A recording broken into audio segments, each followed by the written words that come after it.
আওয়ামী লীগকে নির্বাচন করতে দেওয়া হবে না, এই ব্যাপারে সবাই ঐক্যবদ্ধ বলছেন ব্যারিস্টার ফুয়াদ। জানাবো, জাতীয় স্বার্থের বাইরে পিআর চাইলে তা ভয়ঙ্কর পরিণতি ডেকে আনবে বলছেন সালাউদ্দিন। এদিকে পিআর পদ্ধতির দাবি জনগণের আকাঙ্ক্ষার সঙ্গে মুনাফেকি বলছেন রিজভী। জানিয়ে দেব, রাজাকারের বাচ্চারা বলে একখা দেওয়ার অপমানিত বোধ করেছিলেন শিক্ষার্থীরা, ট্রাইব্যুনালের নাহিদ। এবং সর্বশেষ জানাবো, নির্বাচন পেছালে দেশের বাইরে সরকারের ভাবমূর্তি ক্ষুণ্ণ হবে বলছেন রুমিন ফারহানা। এতক্ষণ শুনছিলেন সংবাদ শিরোনাম, এবারে বিস্তারিত। আওয়ামী লীগকে নির্বাচন করতে দেওয়া হবে না, এ ব্যাপারে সবাই ঐক্যবদ্ধ বলছেন ব্যারিস্টার ফুয়াদ।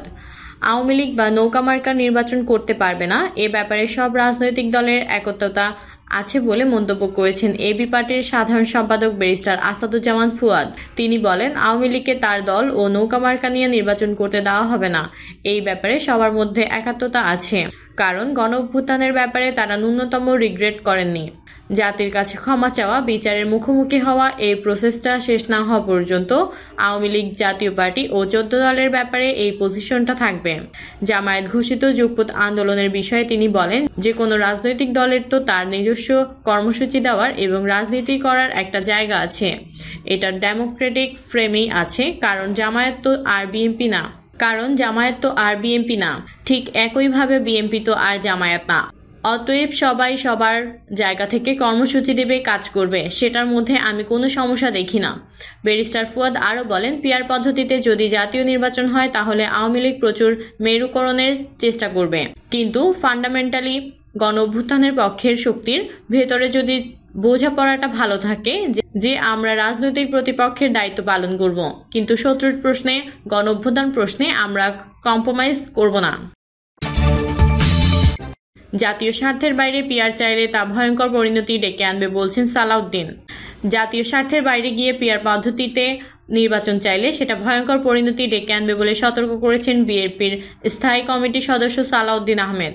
বাংলাদেশ জামায়াতে ইসলামী সহ সমমনা কয়েক দলের ডাকা যুগপৎ আন্দোলনের কর্মসূচি প্রসঙ্গে সালাউদ্দিন আহমেদ বলেন, যারা আন্দোলনের কর্মসূচি ঘোষণা করেছে তাদের দাবি জুলাই সনদ বাস্তবায়নের প্রক্রিয়াটি আলোচনাধীন।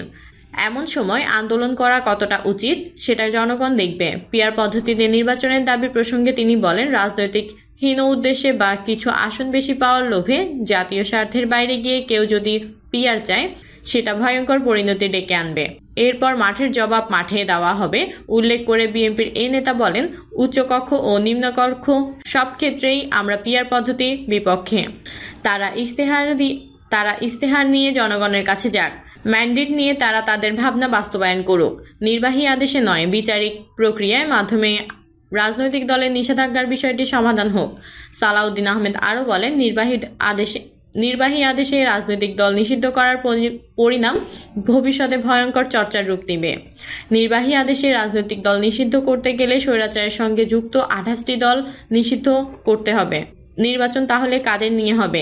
এটার উদ্দেশ্য এমন হতে পারে যে নিজেদের অতিরিক্ত সুবিধা নিতে আন্দোলনকারীরা আরও দলের নিষিদ্ধের দাবি জানাতে পারে, এতে জাতীয় ঐক্য বিনষ্ট হবে। এই সূত্র ধরে পতিত শক্তি সুযোগ নেবে।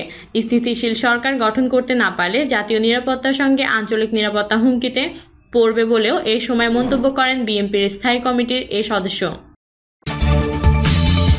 পিআর পদ্ধতির দাবি জনগণের আকাঙ্ক্ষার সঙ্গে মুনাফেকি বলছেন রিজভী। দেশের সাধারণ মানুষ পিআর পদ্ধতি সম্পর্কে ওয়াকিবহাল নয় উল্লেখ করে বিএনপির সিনিয়র যুগ্ম মহাসচিব রুহুল কবির রিজভী বলেছেন, নির্বাচনের রোডম্যাপ ঘোষণার পর আনুপাতিক পদ্ধতির দাবিতে আন্দোলন করা জনগণের আকাঙ্ক্ষার সঙ্গে মুনাফেকি। রিজভী বলেন, গত 16 বছরে দেশের কোনো রাজনৈতিক দল এই পদ্ধতির দাবি জানায়নি, তাই হঠাৎ করে এই দাবি ওঠা উদ্দেশ্য প্রণোদিত বলে মনে হচ্ছে। রিজভী আরও বলেন, আনুপাতিক প্রতিনিধিত্ব পদ্ধতি কিছু স্বার্থান্বেষী মহলের সুদূর প্রসারী চক্রান্ত। এই পদ্ধতি আবার ফেসিবাদ ফিরে আসার পথ সুগম করবে। বিএনপির এই নেতা দৃঢ়তার সঙ্গে বলেন, আনুপাতিক ভোট পদ্ধতি বাংলাদেশের বিদ্যমান গণতান্ত্রিক ব্যবস্থার সঙ্গে সাংঘর্ষিক। দেশের মানুষের চাওয়া পাওয়া এবং গণতন্ত্রের অগ্রগতির জন্য এই পদ্ধতি কোনোভাবেই উপযুক্ত নয়। রাজাকারের বাচ্চা বলে একখা দেওয়ার অপমানিত বোধ করেছিলেন শিক্ষার্থীরা, ট্রাইব্যুনালে নাহিদ।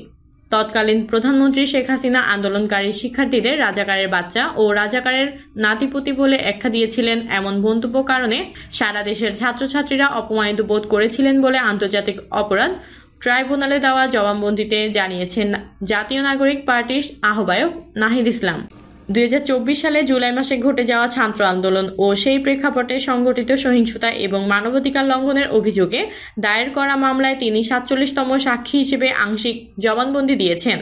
মামলার অপর দুই আসামি হলেন তৎকালীন স্বরাষ্ট্রমন্ত্রী আসাদুজ্জামান খান এবং সাবেক পুলিশ মহাপরিদর্শক চৌধুরী আবদুল্লাহ আল মামুন। এর মধ্যে আবদুল্লাহ আল মামুন দোষ স্বীকার করে রাষ্ট্রপক্ষের সাক্ষী হিসেবে ইতোমধ্যে আদালতে সাক্ষ্য দিয়েছেন। জবানবন্দিতে নাহিদ ইসলাম বলেন, 2024 সালের 14 জুলাই শেখ হাসিনা এক সংবাদ সম্মেলনে আন্দোলনকারী শিক্ষার্থীদের রাজাকারের বাচ্চারা ও রাজাকারের নাতিপুতি বলে আখ্যা দেন এবং কোটা প্রথার পক্ষে অবস্থান নেন। তার ভাষায়, এই বক্তব্য সরকারের দমনপীড়নের কার্যক্রমকে একটি বৈধতা দিয়ে দেয়, যার মাধ্যমে আন্দোলনের ন্যায্যতা খাটো করার চেষ্টা করা হয়। তিনি আরও বলেন, ওই বক্তব্যের পর সারা দেশের শিক্ষার্থীরা অপমানিত হয়ে রাতেই প্রতিবাদে ফেটে পড়েন। ঢাকা বিশ্ববিদ্যালয় সহ বিভিন্ন শিক্ষা প্রতিষ্ঠানের শিক্ষার্থীরা রাস্তায় নেমে আসে। নাহিদ ইসলাম জানান, পরদিন 17 জুলাই গোয়েন্দা সংস্থা ডিজিএফআই আন্দোলন প্রত্যাহার এবং সরকারের সঙ্গে সংলাপে বসার জন্য চাপ প্রয়োগ করে। সেই সঙ্গে আন্দোলনকারীদের বিরুদ্ধে শাহবাগ থানাসহ বিভিন্ন থানায় মামলা দায়ের করা হয়। 17 জুলাই রাতে দেশব্যাপী কমপ্লিট শাটডাউন কর্মসূচি ঘোষণা করেন আন্দোলনের নেতারা। পরদিন 18 জুলাই সারা দেশের বিভিন্ন শিক্ষা প্রতিষ্ঠানের শিক্ষার্থীরা রাজপথে ব্যাপক প্রতিরোধ গড়ে তোলেন। বিশেষ করে প্রাইভেট বিশ্ববিদ্যালয় ও মাদ্রাসা ছাত্রদের অংশগ্রহণ ছিল উল্লেখযোগ্য। নাহিদ ইসলাম বলেন, আন্দোলনের নেতাদের জীবনের উপর হুমকি তৈরি হয় এবং তারা আত্মগোপনে চলে যেতে বাধ্য হন। ওই দিন ও পরদিন পুলিশের গুলিতে অনেক শিক্ষার্থী আহত ও নিহত হন বলে দাবি করেন তিনি। একই সঙ্গে সারা দেশে ইন্টারনেট সংযোগ বন্ধ করে দেওয়া হয় এবং ইলেকট্রনিক মিডিয়া থেকে আন্দোলনের খবর একরকম উধাও হয়ে যায়। আন্তর্জাতিক অপরাধ ট্রাইব্যুনাল 1-এ নাহিদ ইসলামের জবানবন্দি আজ আংশিক গ্রহণ করা হয়েছে। বৃহস্পতিবার তার জবানবন্দির অবশিষ্ট অংশ রেকর্ড করা হবে। নির্বাচন পেছালে দেশের বাইরে সরকারের ভাবমূর্তি ক্ষুণ্ণ হবে বলছেন রুমিন ফারহানা। ফেব্রুয়ারিতে যদি সরকার নির্বাচন করতে না পারে তাহলে দেশে একটি অস্থিরতা শুরু হবে বলে মন্তব্য করেছেন বাংলাদেশ জাতীয়তাবাদী দলের সহ আন্তর্জাতিক বিষয়ক সম্পাদক রুমিন ফারহানা। একই সঙ্গে দেশের বাইরেও সরকারের ভাবমূর্তি ক্ষুণ্ণ হবে বলে মন্তব্য তার। সম্প্রতি যুগপৎ আন্দোলনের ঘোষণা দিয়েছে বাংলাদেশ জামায়াতে ইসলামী সহ কয়েকটি ধর্মভিত্তিক রাজনৈতিক দল।